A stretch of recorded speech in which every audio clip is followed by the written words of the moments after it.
प्राध्यापक राजाभाऊ देशमुख कला महाविद्यालयाचे राष्ट्रीय सेवा योजनेचे विशेष शिबिर दत्तकग्राम पिंपरी निपाणी येथे सुरू आहे। या शिबिराच्या माध्यमातून ग्रामीण रुग्णालय नांदगाव खंडेश्वर येथील चमूने गावातील एकूण 75 ते 80 गावकऱ्यांची आरोग्य तपासणी केली।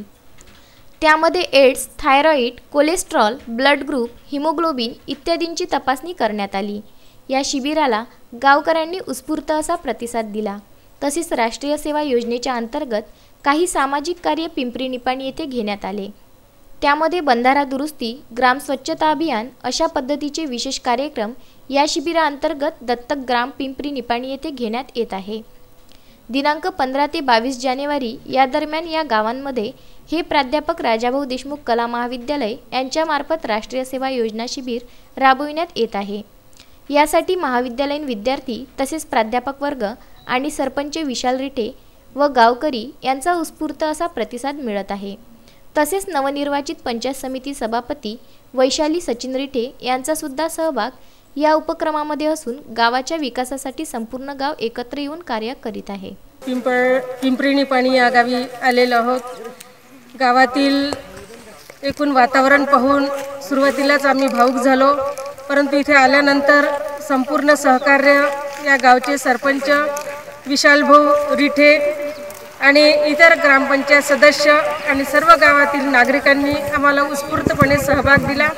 या गावातील पाणी व्यवस्थापन किंवा जलसंधारणाच्या ज्या काही योजना आहे त्या योजना आम्हाला त्यांनी समजावून सांगितल्या आणि त्यात आम्हाला जेवढा काही सहभाग देता येईल तेवढा सहभाग आम्ही देण्याचा प्रयत्न करत आहोत। निश्चितच फूल न फुलाची पाकळी आम्ही या गावाला देण्यासाठी आलेलो आहोत। आणि आमच्या महाविद्यालयाचं हे 100 विद्यार्थ्यांचं युनिट या ठिकाणी 7 दिवस राहणार असून यामध्ये फक्त श्रमदानच नव्हे तर बौद्धिक सत्र दुपारी आयोजित करण्यात येते आणि यामध्ये वेगवेगळ्या विषयातील तज्ज्ञ मंडळी या ठिकाणी मार्गदर्शन करतात, ज्याचा गावकरी आणि सर्व विद्यार्थी या सर्वांना या मार्गदर्शनाचा लाभ होतो। त्यासोबतच यामध्ये आरोग्य तपासणी, रक्त तपासणी, दंत शिबिर हे सर्व शिबिर आम्ही या ठिकाणी आयोजित केलेले आहे।